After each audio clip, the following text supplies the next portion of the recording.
Hello there. This full moon, the harvest moon, October 1st, is going to be maybe an intense week, an intense time. Also because it's coinciding with some solar flares and solar storms, C-class level, that could be coming our way and make us feel, something early in the week in October. That first week where the full moon happens. Some people get, just different symptoms with solar flares. Some people associate it with ascension symptoms, so they feel like they're getting downloads of information, or almost download feeling of insight towards your life, towards your healing, what you need to do, or about people. You might just suddenly one day feel like information, just lots of information coming through you at once, and you have to process it and make your decisions. Other people feel physical symptoms with solar flares, like headachy, aches and pains, and also sometimes like vision goes funny or blurry during solar flares. If you want to look it up, it's a real thing. It's not a woo-woo thing here. Solar flares are real, and if they're strong enough, they can knock out our cell phones, our cell tower. They're geomagnetic storms. They can knock out our telecommunications if they want to, okay? So, of course, if you're sensitive, you might feel these storms. So we have our full moon October 1st, which is at 9:05 p.m., and it's falling in the sign of Aries. Already a moon in Aries can give people a feeling of being energized, being assertive, being no more bullshit, spit it out as it is, telling people off sometimes. Moon in Aries can be very warrior-like, and sometimes that's good, and sometimes that's just destructive. Sometimes they're just people who are angry, road raging, looking for a war wherever they can find one, creating drama and arguments wherever they can make them. So whenever I see a moon in Aries, I lay low. That's me. I'm a Cancer. It's not my thing. But if you need to fight, then you have the energy to do so. It's if you need to be direct with somebody, moon in Aries will help you do it. You need to stand up to something or someone, moon in Aries will help you do it. Only thing, you got to be careful of not going overboard, being too impulsive, or doing something that could be destructive to yourself or somebody else. And that is a feature of what I'm sort of expecting for this because of some of the other planets. Now, the same thing applies to Mars in Aries that we still have, but Mars has gone retrograde, I believe, a week or 10 days ago now.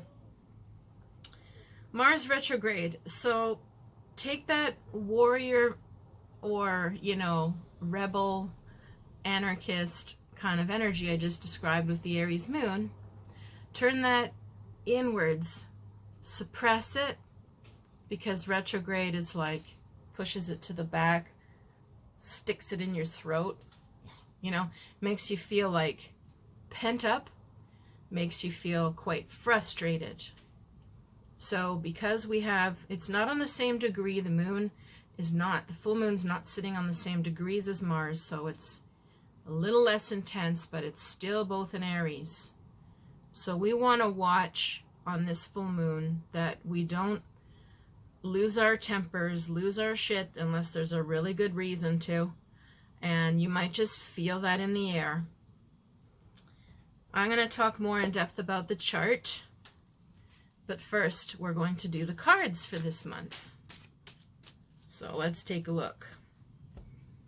And of course, I will burn lots of sage during a time like this. There we go.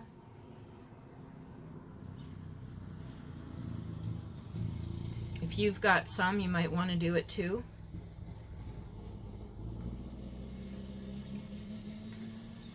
At least it's nice and warm. We can open the windows and everything today. It's like a hot July day here. It's lovely. And of course I'm going to smudge the cards as well. So you can't see, but I'm letting the sage smoke do its thing. There, I'll show you. If you want to smudge an object, you just let the sage smoke pass over and through and around it until you feel it's clear. All right, let's see what this full moon period brings. So we're talking about a couple of weeks from now until the middle of October.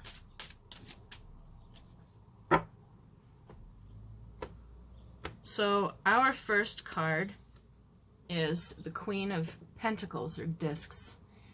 This is a woman of luxury. You can see it. She looks rich. She's looking out over her lands, her acquisitions.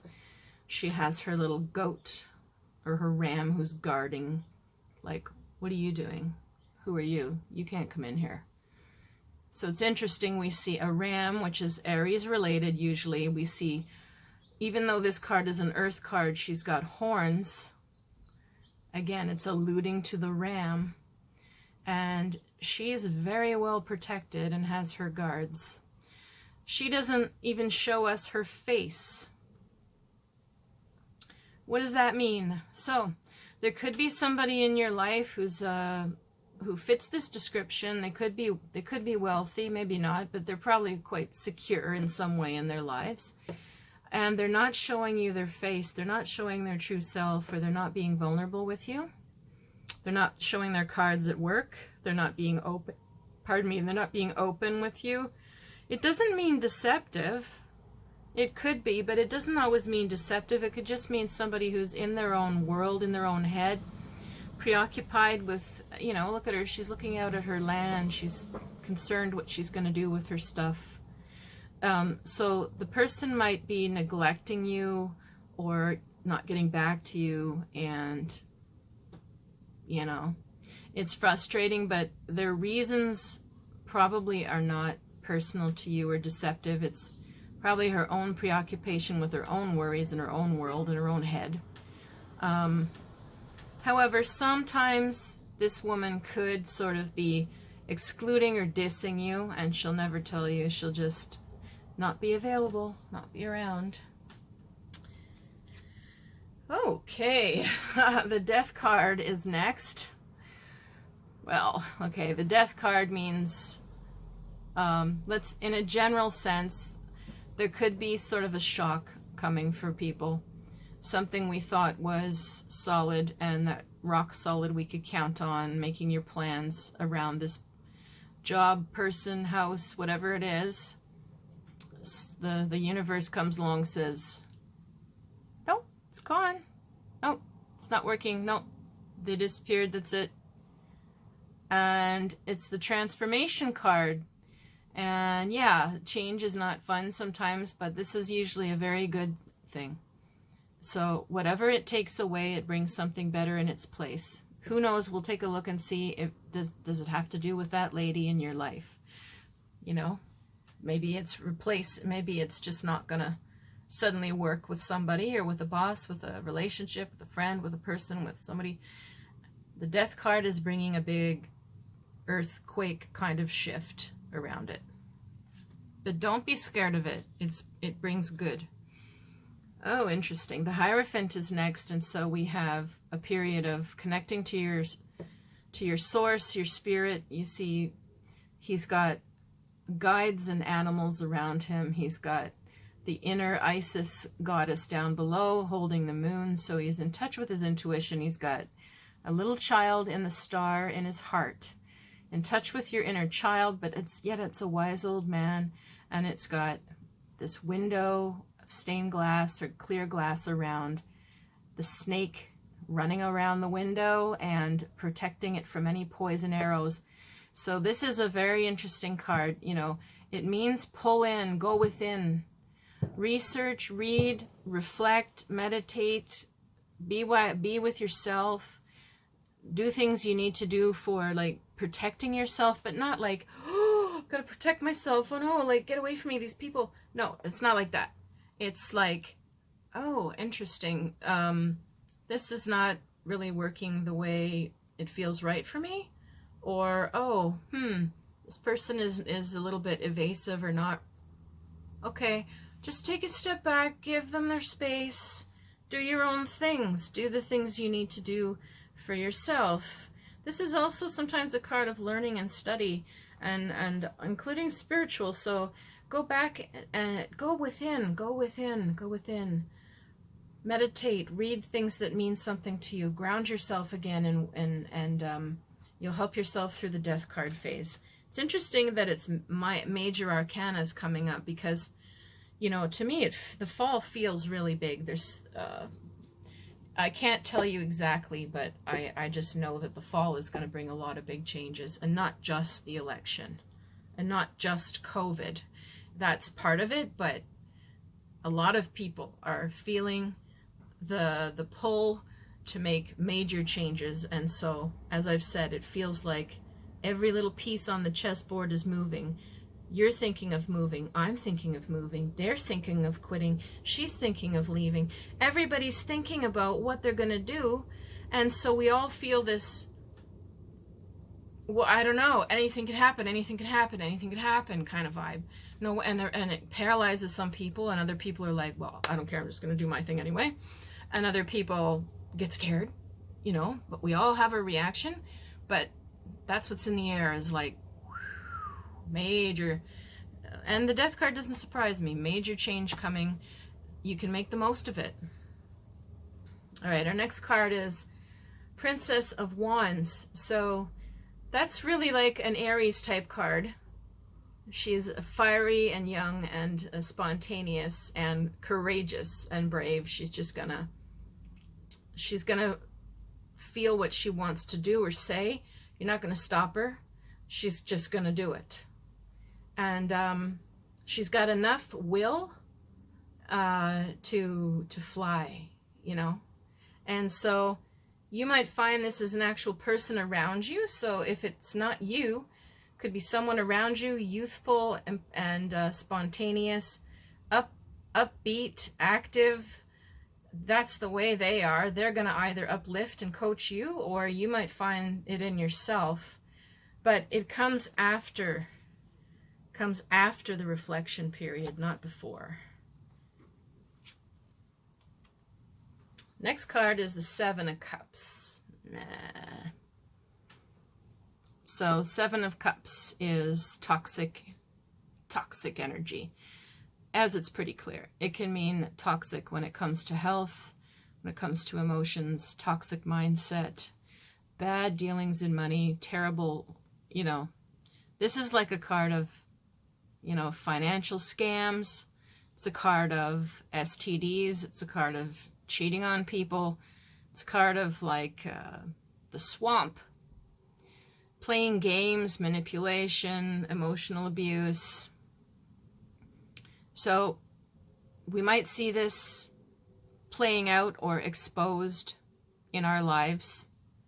It might be coming up for you to heal it personally. You might see for sure stuff on the news coming up with it, since we're not so far away from this massive election. We'll see some of the nasty games coming out and people's nasty reactions. So yeah, just be aware, and some of that stuff obviously can trigger our own things from our own lives. The Universe card. Everything is going to come to a closure, an end. The cycle of this ugly toxicness is coming to an end, and the cycle of, if it's ill health, if it's, as I said, cheating, toxic behavior, addiction, whatever it is. And I'm not saying this all happens in 2 weeks, you know, because we don't kick those kind of patterns in 2 weeks' time. But it's a hopeful sign to bring this chapter.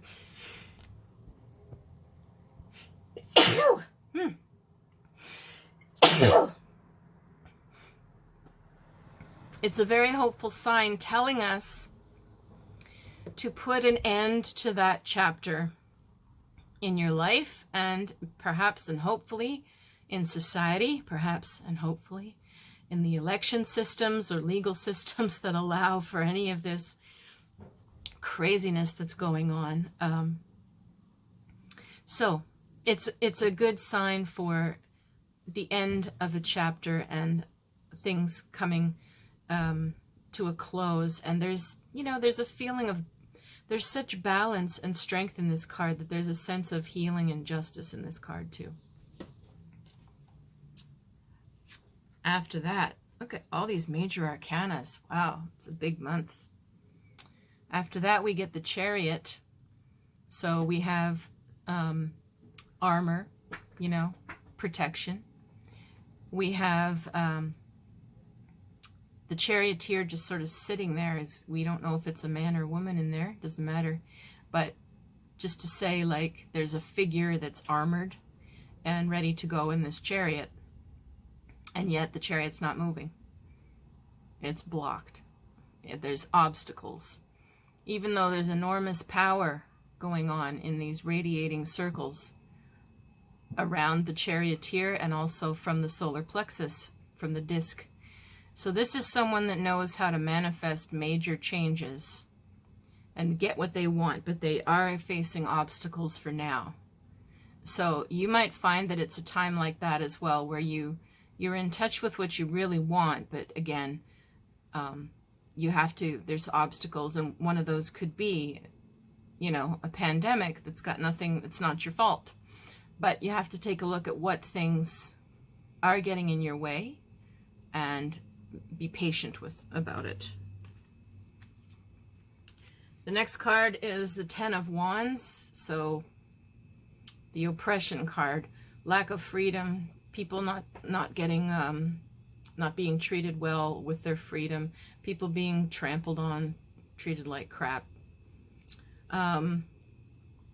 Saturn and Sagittarius, yeah, it's taking away people's basic right to speak, right to express.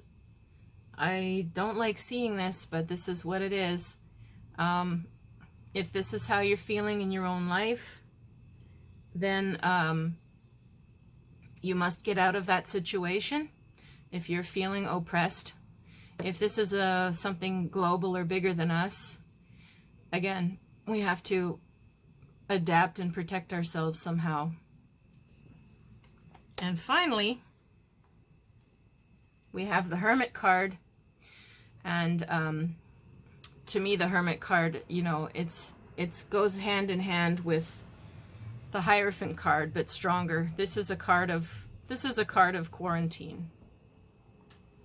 You know, this is a card of staying inside, spending time alone. And the thing is, the Hermit is alone, but they are doing it to seek enlightenment. They do it on purpose. It would be really good for you to think about the positive sides of spending time alone. Instead of focusing, like everyone's going to focus on what we don't have and what we can't do, instead of looking at what is the good in being alone sometimes, what is the positive in being still? What benefits come from not acting?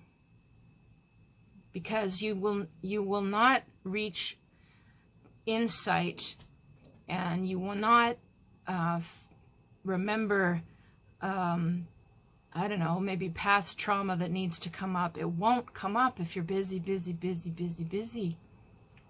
You won't have those moments where maybe you're having a day where you're sad thinking about somebody from the past, and if you're still and you're alone, have some time alone, in a day or two, maybe you've sort of processed something and now you feel like, oh, I have peace about that in my heart. It's over. I understand this now. You just can't get that level of inner peace without some time alone and quiet and solitude. So this could be certainly a sign in the next couple weeks, 2-3 weeks, of increasing the quarantining and staying home. But I really want you to focus on the sense of enlightenment that it can bring, and think about the positives of solitude. So overall, there are 5 out of the 9 cards are major arcana. So the cycle that we're in, when there's major arcana versus minor, it means that there's something bigger than us going on. And you might feel that in your life. There's something bigger than you. It's not just about you and your choices. You are faced with things that are bigger than you, beyond your control. You are faced with things that you must move on and deal with and learn from. And so it's a really good time to sort of be okay to pull back inwards and be with yourself. All right. We're going to take a look now at the astrology chart, so I'll put that up.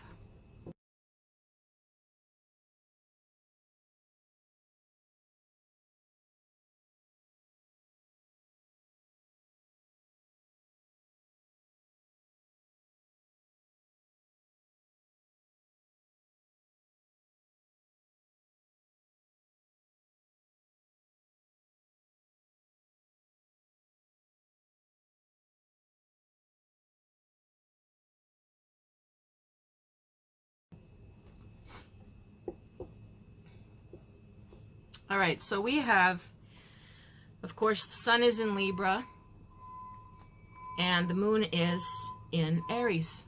Full moon, there's always the opposite sign of the sun. So you have one force that wants to balance things out, wants to please, wants to talk, wants to mediate, negotiate, wants things to be beautiful and fair and harmonious. And you have the other side that says, I want what I want now. I don't want to wait.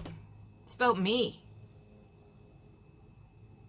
So how do you negotiate, right?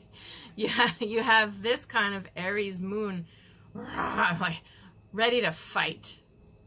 And then you have the negotiator and the mediator and the calming. So you've got really, really strong polarity when you have the moon, and when you have the full moon every year in Libra, you have a really strong polarity. To add to it, it's the only planet in Libra is the sun right now. We don't have anything else supporting the Libra, which means the Libra's side, the pleasant negotiating, being fair, doing things by the letter, by the law, it's not supported much. It's sort of shrunken. So we're not going to see people coping so much by being, transcending the situation or negotiating. We're not going to see that as much because the other planets are stronger. The moon in Aries is also joined by Mars in Aries and Chiron in Aries. So people are like a big walking bloody wound right now of ego and self. Me, but what about me? Well, what about what I want? Well, yeah. Or like they have no sense of self. They don't know who they are. They're lost and they're angry. It's another way it could play out. Chiron is our wounded healer. But the wound in Chiron is somebody who never puts themselves first. They never know how to protect themselves. They don't have a strong sense of their own identity. So if you get that kind of feeling lost, or I don't know who I am, but I'm really angry, you get a lot of reactivity. You get a lot of people wounded and ego reactions and spitting out, swearing in the car and like all kinds of not very nice behavior. Now, interestingly, we have Venus in Leo, and so that adds something a bit nicer to the fire sign. Venus is at the last degree of Leo. Now, it's interesting because 29 degrees Leo corresponds to the star that means the king, oh crap, why am I blanking out his name now?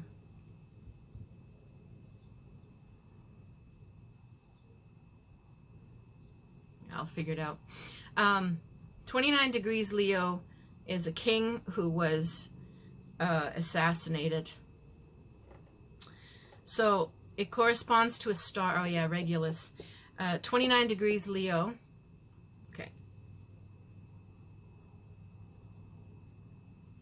I will edit here. It's interesting, Venus is at 29 degrees Leo, which sort of supports Mars and Aries, so they're working together well. And it doesn't really touch the Moon Chiron thing as much. Venus at 29 degrees Leo corresponds to a fixed star called Regulus. And Regulus was a king who was assassinated. The other thing is that that aspect corresponds to the chart of Donald Trump. So, once again, are we going to see, it's Venus, it's not another planet, it's Venus that's giving him a boost. So, the thing is, Venus in Leo at that degree is also going to be sort of like the luxury cards in the tarot. It's the height of entitlement in a way. It's the height of integrating like all the sides of Leo that you can imagine. It's like the noble, luxurious king or queen kind of energy. It's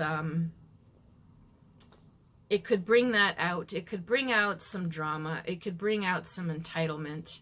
It could also bring out a lot of creative ideas and, you know, hopefully some noble ideas, but I'm not really counting on that this full moon. Because it's making an aspect to that Mars, which is retrograde. So you sort of, again, get this feeling of like frustration shoved inside with a sense of entitlement at the same time. So you might see a lot of, you know, temperamental behavior. Now, we also have Uranus in Taurus still. And it's not really doing much. It's not making really direct aspect, except maybe loosely to Jupiter in Earth. And so if Uranus is trying Jupiter, then you might find that you can use this energy to plug ahead with any project related thing, you know, business, construction, building stuff, physical labor, moving your business, moving your work life forward, you know, productivity, maybe some insight or expansion or some great new ideas come to you during this full moon period. That would be one of the most positive things out of this chart.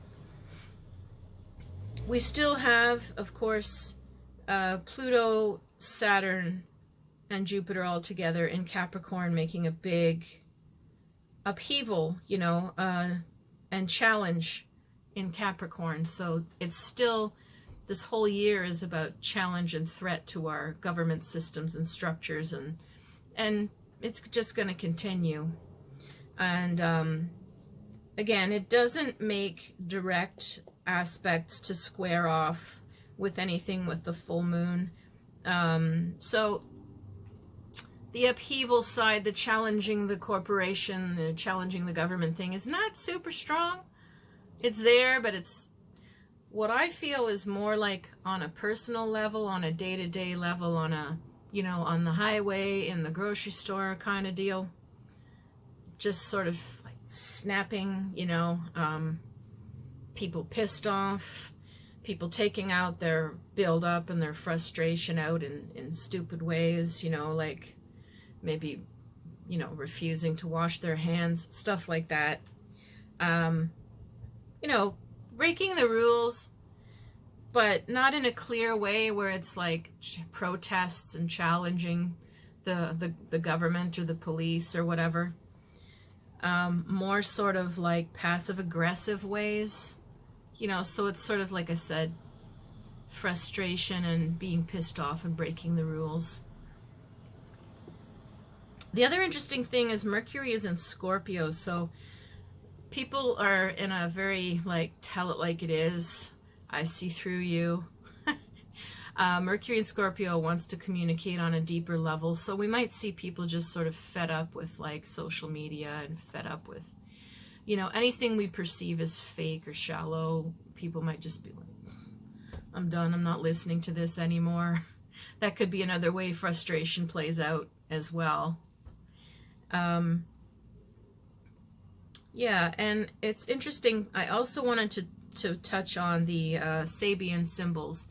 The Sabian Symbols, as I've mentioned in other videos, are like an allegory or like a metaphor, a story, an image kind of story for every degree of the zodiac. So if you're ever really curious, you can do that for yourself with your entire chart, but certainly the day you're born. You can look at the degree of the sun the day you're born, and there will be an allegory for it. So it's interesting because the allegory for the full moon is oh man, where is it gone to? God.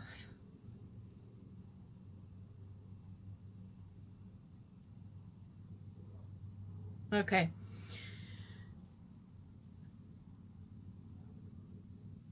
Gonna edit at this point. Okay. So the Sabian symbol for 11 degrees Aries is actually the president of the country.